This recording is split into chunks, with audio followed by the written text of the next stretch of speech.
Hi, everybody. Welcome back to the Garden Gurus on this beautiful Friday morning. I'm Joanne Harris, and I'm here to help present this program today. We've got an interesting program. We've got 2 episodes of the Garden Gurus to show you some sneak preview of it. It's episode number 14 of the classic show and episode number 2 of the best of. So classic will be on Saturday and best of on Sunday. We're going to head over to Garden Express and have a chat with Rowan about Wollemi Pines and this amazing gift card deal that they've got happening. And then, of course, I've got a plant of the week. So I've bought something in that's often sold around Christmas time, and it's the best time of the year to buy these plants. And then, of course, we're here to answer as many questions as we can. I promise we will try as hard as we can to get those all answered this week. But if not, don't worry, we will promise you to get back to them next week. So let's get started. I think we need to head over and see how Rowan's going and to have a chat with Wollemi Pines. You there, Rowan? Hey, Joanne. How are you going? Yeah, very well, Rowan. Very well. It's always a pleasure to see your smiling face coming back through the camera. Listen to that. Thanks, Rowan. So we've got a fabulous deal. You've got we're going to go over the Wollemi Pine again this week. Yeah, I thought it would be a good one because it's a great gift. People love it, obviously, because of its history. So I thought it'd be a nice one just to touch on again. Just before we do get started, I just wanted to let everybody know that we're finishing shipping plants as of today, just due to postage and the stuff that we've discussed over the last couple of weeks. But Wollemi we still plan to ship them out. The trouble is we can't guarantee they're going to arrive for Christmas. So what we've done is we've put together a little downloadable card that when someone purchases a Wollemi, they can download it, print it out, and give it to the recipient of the gift if it's a Christmas gift. Because, as I said, we just can't guarantee that it's going to arrive at Christmas. Yeah, that's a great idea. So if it doesn't arrive, you've still got something to give to them. Yeah, and then we'll obviously ship it across, and it'll get to the recipient as quickly as it can. And we have talked about the shipping recently, and we all know not only is it difficult sometimes to get it through at this time of the year, it's also about shipping plants. Yeah. And I know that you guys are really reputable and ethical about this. So there is a cutoff, but the Wollemi, in fact, will travel quite well through this period too. Yeah, it really does. So it travels really well. Previous years we've been able to ship them right up until we finish for the year, and they arrive without any dramas. But like I said, we just can't guarantee it just because of Australia Post. Weather's a bit funny this year. I don't know what it's like over there in WA at the moment, but we had 35-degree heat over the weekend, and then yesterday we had snow at Mount Donabuang, which is not far from here. So the weather is fluctuating so much this year. But just as a matter of course, like you mentioned, we do stop shipping. One, because we don't like things getting caught in the mail during the busy holiday period, but 2, because it does heat up. We just don't want things caught in the mail for too long. It's a great present, though. It's a great thing to give. It's you're getting part of. So I know the guys just saw it in vision, but that's exactly what you're going to get. So it's a beautiful tree, lots of new growth. It's really stunning. They're actually not that hard to grow either. No, they're really easy actually, because they've been living and surviving for a long time. They've survived ice ages. Quite amazing. They get I don't know how much detail we've got time to go into, but they get a really a polar cap, or what we call a polar cap, which protects them from frosts. Amazing, versatile plant. Oh, that's great. Yeah. I just received, I know I'm diverting a little bit here, Rowan, but I need to read this out from Rita McKay, and she's in Perth. Yes, and she says, I just received 4 anthurium plants from Garden Express.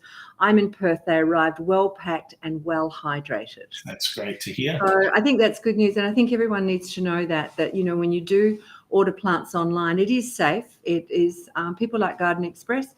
You take a lot of trouble to get them out well, so that's great.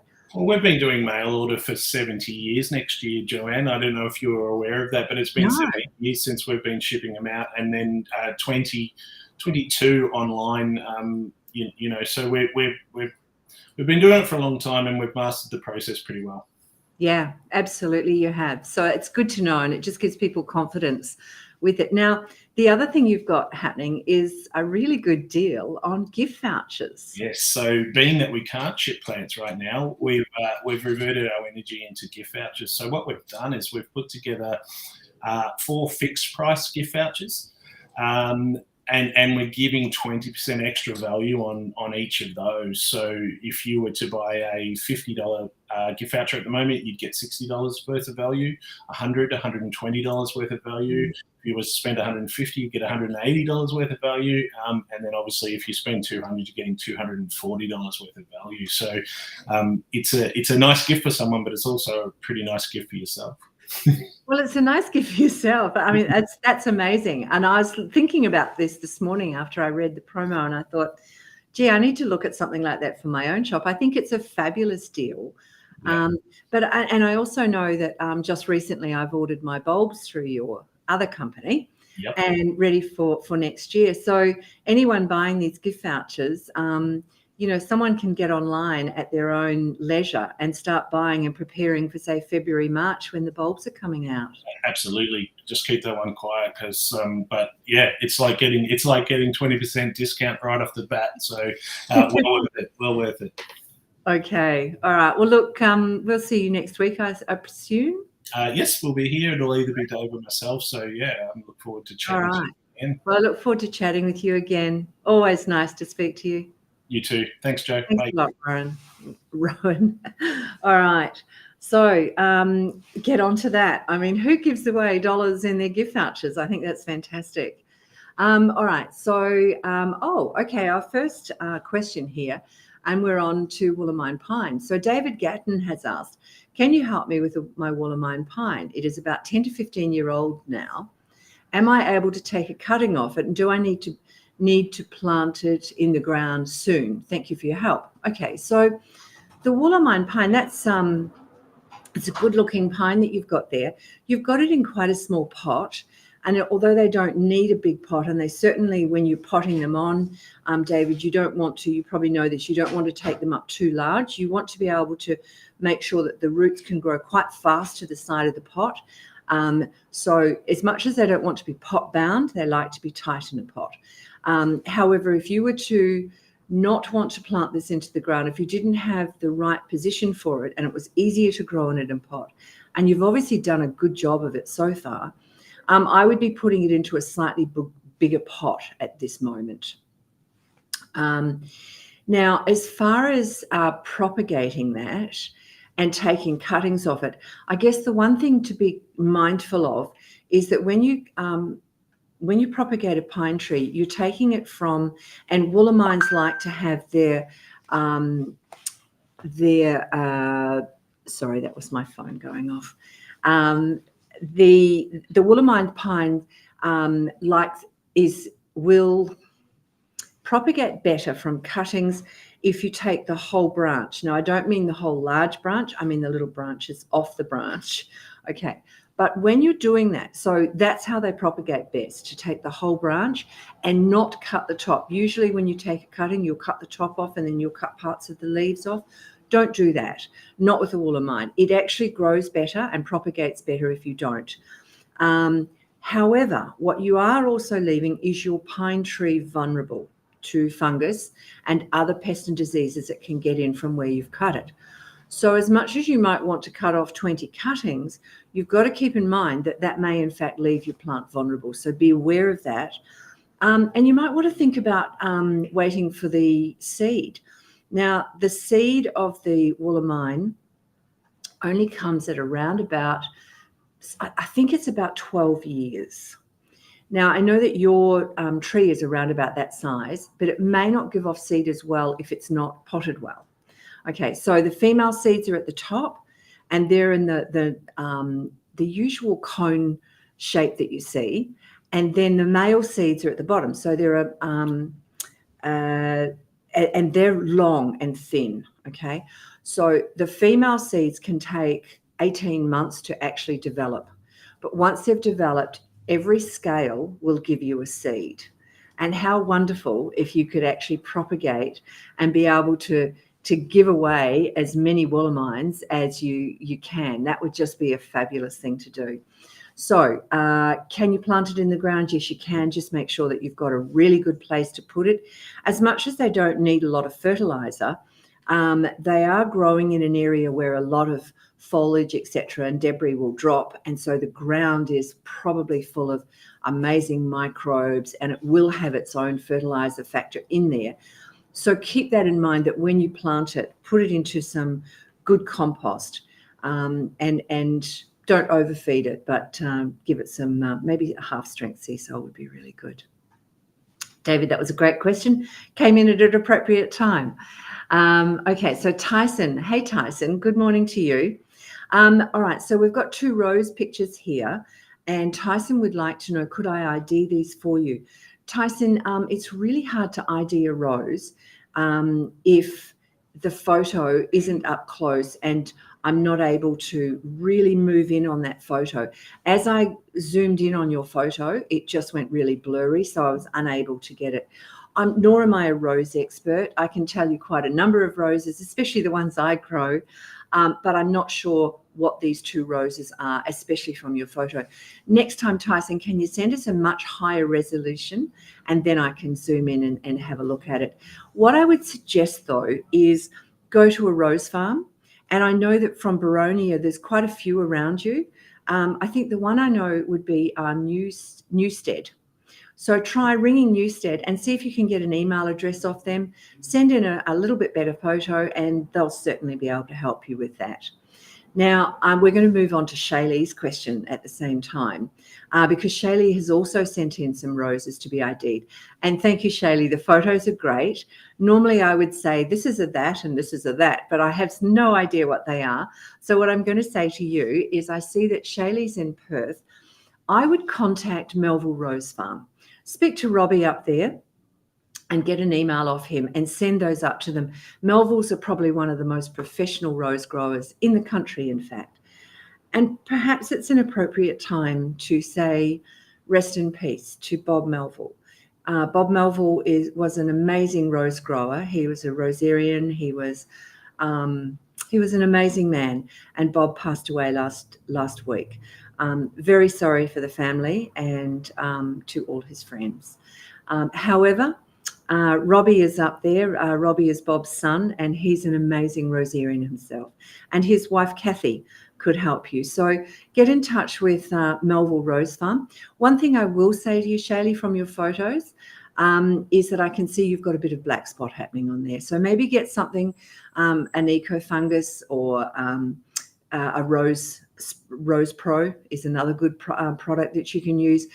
Don't forget that as these leaves drop, when you've got black spot on them, they will put spores into the ground, and then the process repeats itself. So make sure that you clean all the roses off, and then off your garden bed also.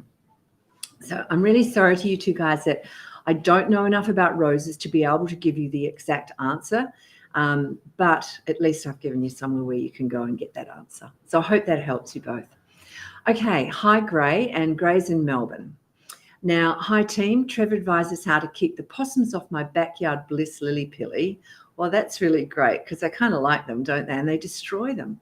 I could hear them scurrying away late at night, and the plants were good for a few weeks. However, one morning I came outside to see many of them decimated and found these little culprits. What do? I started with neem oil. All right, so what you're seeing there is caterpillars. And yes, you've got a lot of them. So I would be looking at, I'm not sure that neem oil is actually going to do it for you, Gray. So I would be looking at something like Dipel and use that. That's a natural deterrent, and it only affects the, I think it's called a bioorganic, and it only affects the intestine of the grub, of the caterpillar. And so if a bird, heaven forbid, a bird comes in and nips at that and takes the caterpillar for food, it's not going to affect the native birds.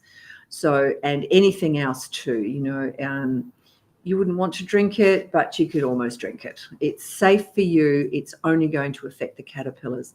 So yeah, I would get onto that straight away. Just keep in mind too, the next thing that's about to hit is grasshoppers, and they make a similar type of margin around your leaves. They'll eat away at it. So just keep in mind that might be happening soon also. Thanks for the question, Gray. Jay is from the Gold Coast, and I think we heard from Jay a little while ago, and he refers to the Gold Coast as Goldie, which I thought was kind of interesting. Has a couple of questions that we can split into two parts. So let's have a look. What is the common name for the pre-emergent herbicide Joanne Harris mentioned, that I mentioned a while ago? So yes, it is Jay. Jay's had a problem with his grass. Now, there's a lot of different pre-emergents around. And they're used for different things. And I think if you got in touch with someone like you're in the Gold Coast, try Lawn Pride. I think Lawn Pride, there would be one close to you, and you could have a look at it. Now, I would probably think that what you're looking at is you're going to need something like Barricade, but they may tell you more than that. There's 3 or 4 that they'll carry, and they're used in different ways at different times of the year for different things. Okay, so keep in mind that some pre-emergents, if you put them on, can actually lessen the growth of the grass also that you're wanting to come through. So get some good advice on it. Barricade is one I think you might be able to use, but can you get that confirmation from those guys? And that's Lawn Pride. Now, what you've got there, you're asking, I sprayed the lawn like I do to get rid of clover and bindies, but some of the bindies are looking okay and still around, while the grass has died off a bit. More important is the image will show the thick grass I mentioned spreading into our lawn. I don't even know what type of normal lawn we have, so any help on identifying the regular lawn and that nasty thick stuff would be great as well. Okay, well, let's have a look at it. It's interesting. The photo on my left that I'm looking at, where it's predominantly it's just the grass in the middle of the photo, I think that's what they call crow's feet. Common name. It's got an extensive root system, and you want to dig that out. I would get a little fork prong and get rid of that, or spray for it if that's the way you deal with it. The other thing I see in your lawn is, and I think you have a type of buffalo. The most common lawns that are grown in Queensland, there's about 4, and I think it's zoysia, buffalo, cooch, and kike. Now, kike is mostly not grown in the Brisbane area. It's mostly out in the valley, out in the bigger, wider spaces. But be careful of kike. If you've got buffalo, which I think that's what you've got, is a type of buffalo in your lawn. If you get kikui in it, and I can see some in there, I'm sure, on the other photo, then kike will kill a buffalo lawn as quick as look at it. Ask me. I have that problem at the moment. So get rid of all the kike you can out, the longer grass. If it is just crow's foot, then it's not so bad. But what I would also question is, what did you spray your grass with? There are sprays for bindi, and you can spray it easily, but you can find some are for cooch and some are for buffalo. If you spray the wrong one, you can kill your buffalo as well as your bindi. So, and also spray 2 or 3 times, not just once, and that way you'll find that the bindi, you should hit it much harder. Look, what I would say to you is go and see the guys at Lawn Pride, or send them your photos and get them to ID for sure what the grass is that you've got, and then they'll be able to tell you what you need for the others. Okay, so the last question we have here from you is, this purple plant is beautiful, and they are. We have 6 of them, but we have lost all the leaves from the bottom and only show bare stems, as others have leaves at the top and the bottom. However, then now getting too tall, how do I cut these back to keep the size down? And is there a way to keep the leaves to regrow in the bottom part? There certainly is. This is a cordyline. They're really pretty, and they certainly grow well in Queensland. What you can do is you can cut these off. You can cut them right to the ground if you wish. I tend to cut them off about 10 centimetres above the ground, at a node. All right, so you want a node there so that they then start producing more branches, and they'll double up. Sometimes you'll find if you cut them right to the ground, they'll actually come up through, and you'll get more stems coming up as well. So, yep, quarterline, and yes, you can cut them back. I would cut them on a slight angle, and it's about now that you would cut them. In fact, in Perth, it's about now. It's when it's a drier period, because what you don't want is the open wounds to then have water sitting on them and the possibility of a fungus at least, and then having to use a fungicide. So I would, cut them off probably either 10 centimetres above, or even some people will just take them down 10 centimetres below where the foliage is and still have that trunk. Some people prefer that, and then we'll grow around it. I can see the one that you've got here is quite close to your edging, so you probably want to cut it right off at the bottom so it has that lovely foliage right from the bottom, rather than trying to plant around it. Okay, well, good luck with that. And off we go to Rollystone. Rollystone is in Perth. It's this beautiful hill suburb. Can you please give me advice on my gardenias? They are both on a south-facing wall. Okay, so south-facing wall is a good one as long as they've still got enough light. And it looks like they have. You've got some of the old leaves are going yellow. I would suggest that perhaps we need to look at the trace elements for that. And it certainly wouldn't help for you to give it a spray of trace. So that's a really good product that's come out by Sabrina Hahn, and it's a hose-on, so it's an easy one to do. Don't be too perturbed. It does need a bit of trace elements in it, but it's not too bad because the new growth I can see is coming out quite green, but it does need a bit of a lift given that it's quite pale in its greenness too. Now, I would probably be tip pruning it as well. I don't see any flower buds there, which at this time of the year you should be starting to see lots of buds on your gardenia, unless, of course, it's already flowered early and it's about to flower again. But it should have some buds on it somewhere. Perhaps a fertilizer would be a good idea. Now, gardenias, as much as they will grow in a neutral pH soil, they really prefer an acidic soil. So try and get an acidic Azalea camellia fertilizer is a good way to go. It'll give you the acidity and maintain the soil acidity for you as well. So tip prune, give it a fertilizer, perhaps some trace elements would be good. Even dig down. I see you've got some mulch on the soil. And I'm not sure what sort of mulch it is, but it may be something that's quite alkaline, given the what I think it might be. So pull that back, take a little bit of the mulch, and also dig down, say 4 centimeters, and take a tablespoon of soil. Take it into your garden centre and get them to do a pH test on it for you. And that way you'll know exactly what you're dealing with.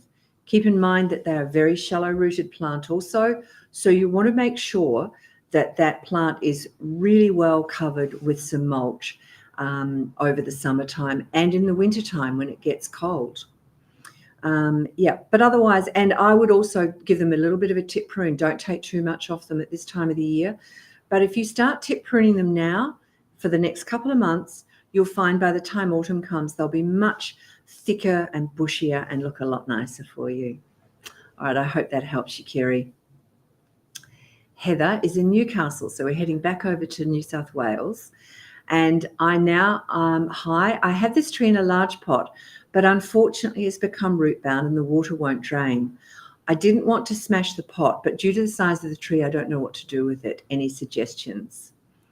All right. It looks beautiful, though. What a great spot. So it looks like it's in maybe a trough pot or maybe a square pot, which makes it a bit easier. Yes, it looks like a trough. But either way, it's got straight sides and it's not a belly pot.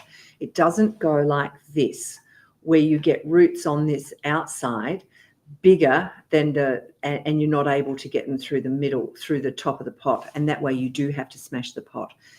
What I would suggest is that you could lay this down. I would tip prune it first. I think what I'm looking at is a weeping lily pilly. If I've got that wrong, get back to me. But I think it's a weeping lily pilly. It looks to me like it's got that really beautiful little fluffy pink flower, and it gets a pink, the new foliage growth is pink also. It's a really stunning little plant and very tough. It'll grow well in a pot. But it has overgrown. It has got larger, and they like to, and they grow well when they're pruned often, all right, tip pruned.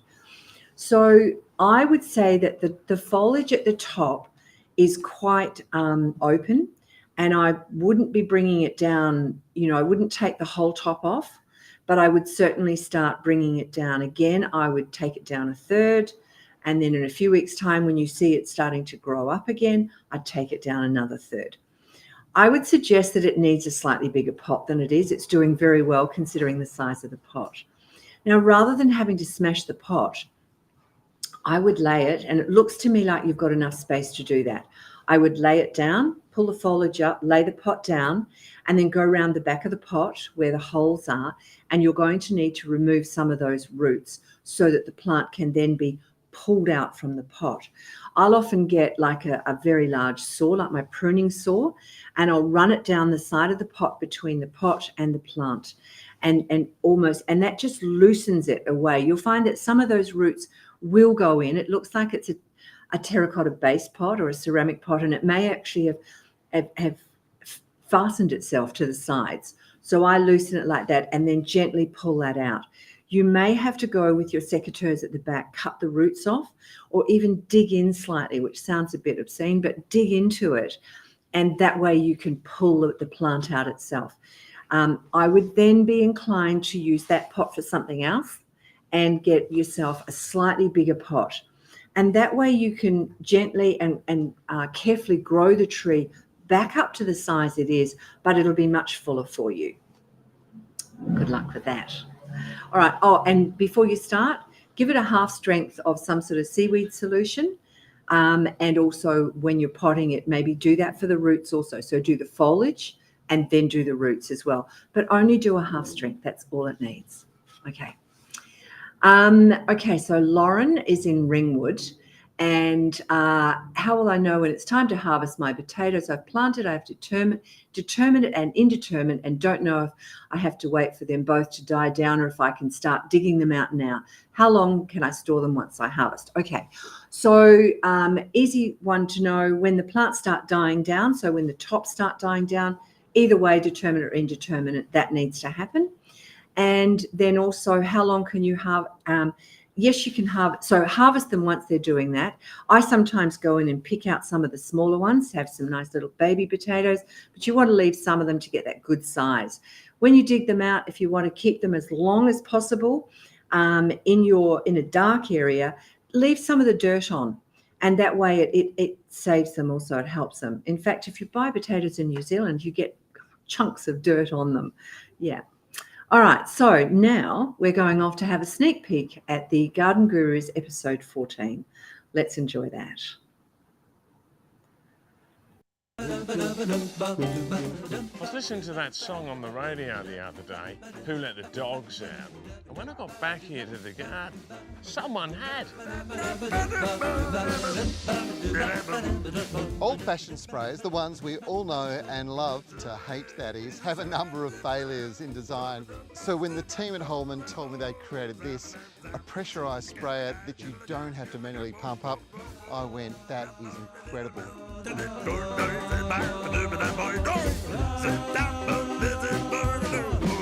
There's lots of good reasons for making the switch to a battery-powered mower. This little baby weighs just 14 kilos, runs on this very powerful battery, so much so that this can cover 300 square metres of mowing. All right. I enjoy watching the Garden Gurus, but I hate the fact that every time I watch it, I have to go out and buy a new piece of equipment from Still. All right. So we've got lots and lots of questions, so we're going to try and answer as many as we can. If I don't give a full enough answer for you, get back to us and we'll help you with more of it next week. So Seren, I think that's how we pronounce it. She's in New South Wales. And can you take a cutting from a cotinus grey smoke bush? Yes, you certainly can, Serene. But what you want to do is, and it's about now that you take it, you want to take what they call the softwood cutting, but you want to know that when you bend that in half, it will snap. So you don't want it so soft that it won't snap. And just put it, I would take the top leaves off, cut half the leaves off, and try and pull a few of the leaves off down the stem, because what happens then when you dip it into some rooting agent, into some propagating agent, it will actually go really quickly into the plant itself, okay? So yes, possible, and do that now. Hi, Tyson. You've snuck in a second question there. Can I plant the lavender English Munstead seeds in the ground or somewhere else? Can you please give me some tips and advice? Well, Tyson, it's like any seed, really. I would be inclined to put that into some seed raising mix, and then transplant that into the ground when you've got something, say about 8 centimeters tall, and then you could put it into the ground. But yes, do it. It's great fun planting seeds out. Judy and Bendigo, the leaves on my potted roses are going yellow. Any ideas and help, please? Yeah, okay. So this is most likely, it'll be a weather thing, Judy. If the leaves are coming out, if the buds are coming up and the leaves are yellow, then you've got a problem with trace elements, and you certainly need to spray that and help the plant. Roses are gross feeders, so like a lot of good minerals and a really good fertilizer. Every 6 weeks, 4 to 6 weeks, always feed them and you'll have a lot less. The yellow leaves could also be the start of black spot. You're in New South Wales and you've been getting lots of water, lots of rain at least, and that will increase the amount of fungus that you have. So I would be inclined to, sorry, you're not in New South Wales, you're in Victoria, and the same thing occurs. You are best to then look at getting something like Rose Pro or Eco fungicide and get rid of them. If they drop, make sure you lift them off too, because that just continues on and on and on.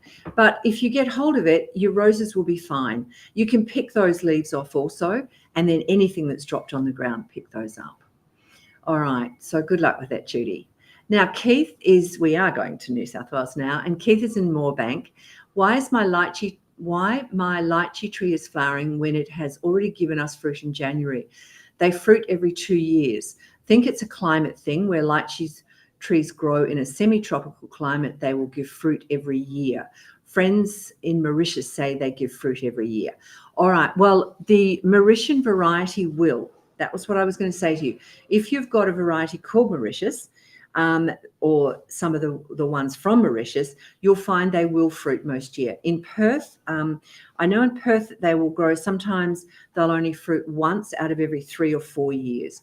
You're in New South Wales, and I'm not sure where in New South Wales. If you're in northern New South Wales, you'll probably find you do get a biennial, that it flowers more, it fruits and flowers more. The fact that it's fruiting again now, it's confused. It's probably most likely not going to give you fruit now. If it does, I would take it off. Don't let it develop into fruit. You'll find that otherwise it's going to throw it into total confusion over the next couple of years, and then you might not get good cropping from it. But yes, it can be a tropical thing. And it seems if you're in a semi-tropical, you get more fruit than if you're in the lower parts of New South Wales. That was a question from last week, I think, that we're answering.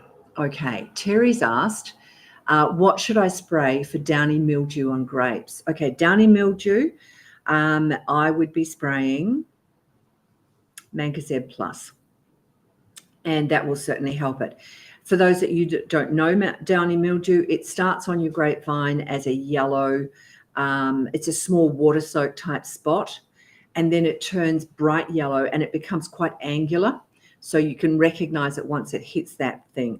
And then they, after that, they go brown and quite distorted. It will mean that you'll get less fruit. Sometimes it completely ruins the fruit if you let it go. So it is something that you should work on and look at. And certainly give it a spray with Mangazeb. Make sure you get the top and the bottom of the leaves, and then you should be much better. And remove all the leaves. Like any sort of thing when you've got a fungus, make sure you remove the leaves from below and around the plant so that it doesn't keep happening. All right, Hermione is in Melbourne and would be very grateful if you can help us find the yesterday, today and tomorrow plant in Melbourne. Well, Hermione, I know that you could ring a number of the bigger places, so bigger shops. Try something like Essendon. Even if you're not close to Essendon Garden Centre, try them. The beautiful Acorn Garden Centre, try ringing them. They're full of great information also. You might find, I know in Perth at the moment, the growers don't have any Brunsfelsia or yesterday, today and tomorrow plants available yet. Season's been kind of thrown out. I would say that we're possibly not going to see them in Perth until around January. So it might be the same for you in Melbourne. But if you try something like Essendon or the Acorn Nursery, give them a call, ask them if they're about, if they've got them in the garden centre or if they're seeing them on the wholesalers list. And then maybe contact your garden centre and put your name down. And hopefully they've got an ordering system and they'll contact you once they've got that in stock. Right, so now we're going to head down to Tasmania and speak to Philip from Ravenswood. I've just moved into a new home and I'd like to grow a native garden. However, the soil has a lot of clay in it and it's very wet. What do I have to do to grow a native garden in this type of soil?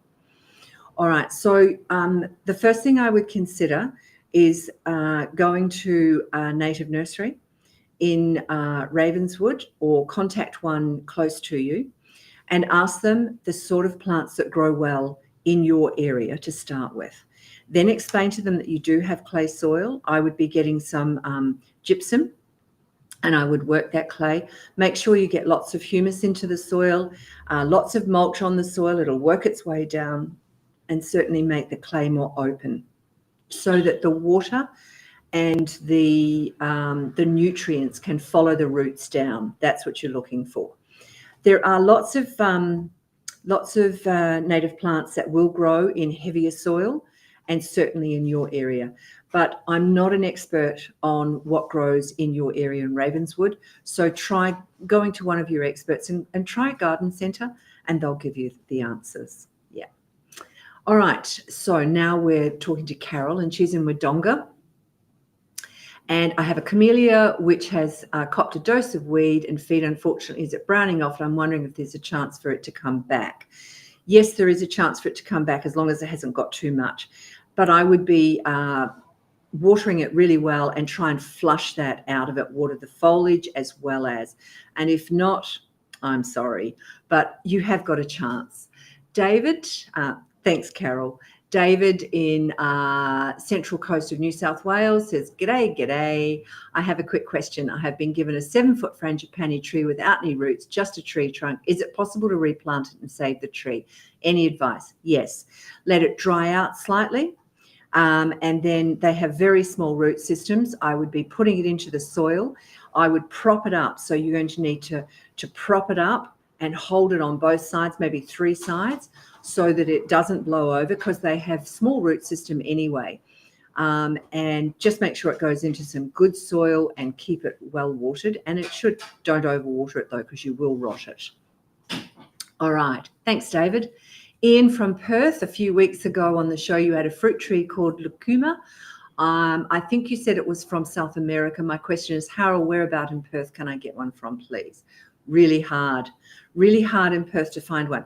Perhaps try Joe at Tas One Trees. That's TAS and then the new number 1. He may have some, but I even doubt that he grows them. You might have to go to Daly's Fruit on the website, on their website. I know that you'll get them from there. Harder to grow in Perth, but hey, it's worth a try, isn't it? Oh, the other one you can try, which is local, is the rare fruit trees. And that's on Facebook. If you join that group, you might find somebody that has propagated their own and you can start sharing and sharing some really good information with these guys. They know what they're talking about. All right. Matthew is in Melbourne West. I have a kangaroo apple pop-up now 3 times in our kangaroo paw planter from bird droppings or in seed packets from the paws. The plants have flowered and bearing fruit. How do we know when the fruit is ripe enough to eat? Usually when you touch them, they'll drop.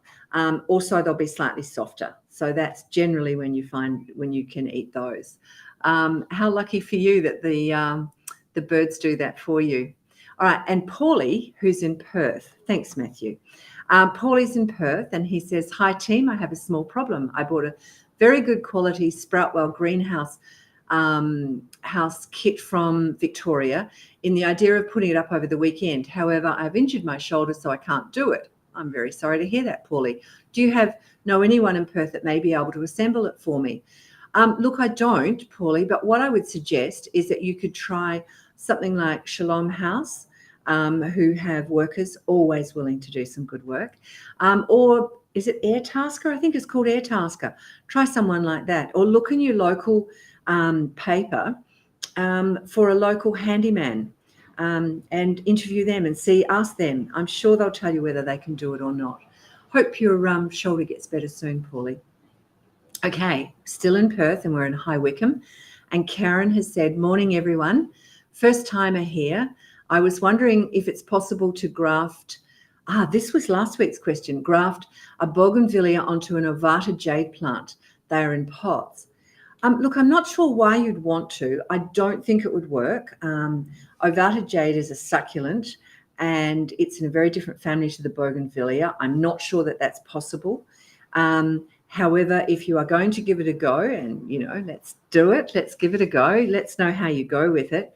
I would do what they call a cleft graft or a V graft. So the top plant, if you're putting the bougainvillea on, it will be in a V, and then the ovata jade will have the opening and it will slip into it, and then you'll tie it together. So give it a go. I don't think it'll work, but it's fun to do those sort of things. Okay, thanks, Karen. Keith in Moorebank, my lychee tree gave us fruit. Oh, we've just answered this one already. So it looks like maybe we're already down to the end of the questions, are we? I've done way too good, way too well here. So in that case, let's have a sneak peek at the best of programs for episode 2. Now, this will be showing on Sunday for the WA viewers only. If there was one request we get regularly at the Garden Gurus, probably almost every day, somebody asks for us to come around and make over their backyard. Now, we just can't do that, but we have done it occasionally for schools and some important charities. And when this request came in, there was no way I could say no, because this particular charity is very close to my heart. This garden centre holds many fond memories for me. I was here when they opened their gates for trading in October 1972. It was the beginning of my retail career. I went on to become a manager, and here's a photo to prove it. It's been 10 years since I last visited the beautiful gardens here at Araluen Botanical Park. I mean, where does the time go? A lot's happened in that 10 years.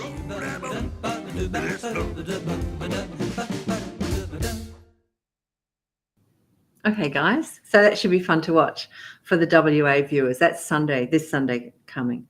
Okay, so now we are on to plant of the week. So let's have a look. I've brought in the hydrangeas. All right, so this is a new type of hydrangea that's out. Well, actually, I think it was last year for Perth that it came out. It's a smaller growing hydrangea, but it has these amazing, beautiful heads. I bought in a white one. I'm going to show them all. They're gorgeous. It's a blue one. All right, and this little one here has this really unusual darker pink colour also. Hydrangeas are generally sold around this time of the year in garden centres. This is when they flower and when they look their best. And there's something that I take one home every Christmas Eve, and I have it somewhere in my Christmas decorations, on the table before dinner, or before lunch if we're doing it that way. They're fantastic plants. They're easy to grow. You can grow them in pots, and quite often it's easier to grow them in pots than it is in the ground, just simply because they don't like the hot wind and they won't take a hot sun. Sometimes you'll see gardens where they've got really large ones, and they will grow. Some of them will grow up to 1.5 meters. And in the right conditions, even 2 meters. Around Perth, mostly around about the 1.5 meters would be probably as big as what they'd get. But you sometimes see umbrellas in the summertime over them. So you drive past a house and you see 4 or 5 umbrellas out, and they're just giving them a little bit of respite from the very hot sun. Now, they're hydrangeas, and I always say hydro. So they do require a good amount of water. They need a really good compost in them when you plant them, and water them in well. Mulch them well, and you'll find that the water will be held in the soil much better and much longer for them, and they'll grow well. Now, they are deciduous, right? So don't get frightened around about June when the leaves, or actually around about May, the leaves start going black. They get black spots on them. And that's the plant drawing the nutrients back down into the root system for it to then settle itself in, and then up it comes again. The plant will then grow, and usually around about probably July, August, it will start to fill up with leaves again. So that's the hydrangea. They make fabulous gifts. If you don't know what to give to somebody for Christmas, give them a hydrangea. It's a great. They're looking amazing. Go into any garden centre at the moment, and you'll find hundreds of them. Now, just a little mark about if you like pink, you want an alkaline soil. If you'd like blue, like this one, or purple like the one I showed you, you need an acidic soil. There is a product out called bluing agent, hydrangea bluing agent, so it's very easy to do. And you start that around about August and do it for, I think, about 4 applications, and you'll find that the soil will produce you the blue one. So that's the plant of the week. Get down to your garden centre, buy a lovely big hydrangea, use it in your house for the Christmas time, or plant it straight out into the garden if you've got a good spot for it. All right, so we've got one last question, and we've just got time for that, and it's Claire. Good morning, Claire. And she says, good morning. I have a new reel mower and sculpted my cooch lawn a little on the first pass. I've been watering regularly and applied some extreme green. Is there anything else I can do to help it come back quicker? Located in Caversham. I'm mowing every 3 days or so. Yeah, my lawn could do with every 3 days or so too. Don't scalp it too. You've learnt a good lesson there. Keep the water up to it.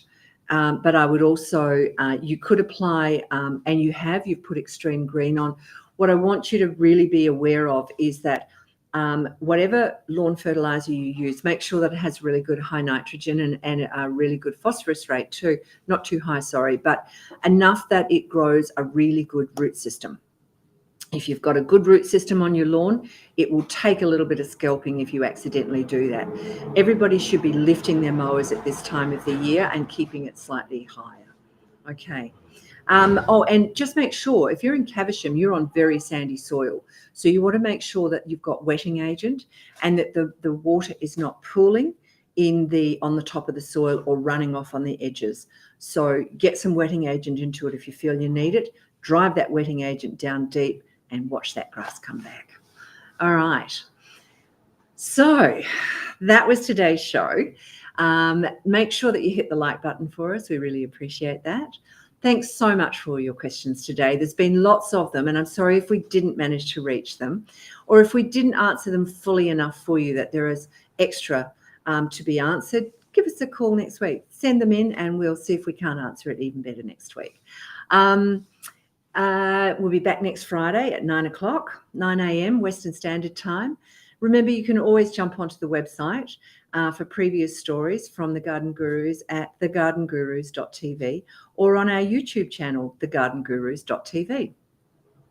Be sure to tune in for the brand new episode of The Garden Gurus Show coming out on the 10th of December.